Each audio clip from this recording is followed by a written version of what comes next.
एक तार में करंट आगे पीछे भाग रहा है और दूसरे में सीधा एक ही दिशा में बह रहा है। यही फर्क है एसी और डीसी का। चलो 3D में पूरा खेल समझते हैं।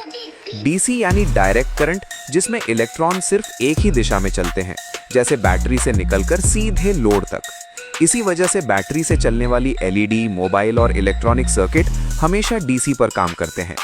दूसरी तरफ एसी यानी ऑल्टरनेटिंग करंट, जिसमें इलेक्ट्रॉन आगे पीछे दोनों दिशाओं में लगातार अपनी दिशा बदलते रहते हैं।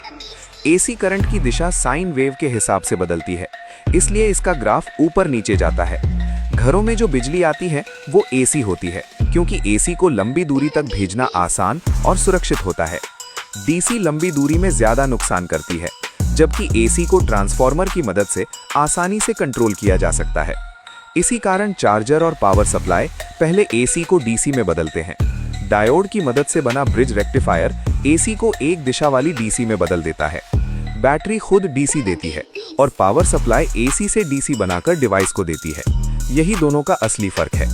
सीधे शब्दों में समझो तो एसी आगे पीछे बदलता है और डीसी सीधा बहता है। अब आप एसी और डीसी का फर्क पूरी तरह समझ गए। अगर आप बिजली और इलेक्ट्रॉनिक्स को ऐसे ही 3D में आसान और मजेदार तरीके से सीखना चाहते हैं तो ज़रीफ इलेक्ट्रिशियन की लैब को अभी सब्सक्राइब करो।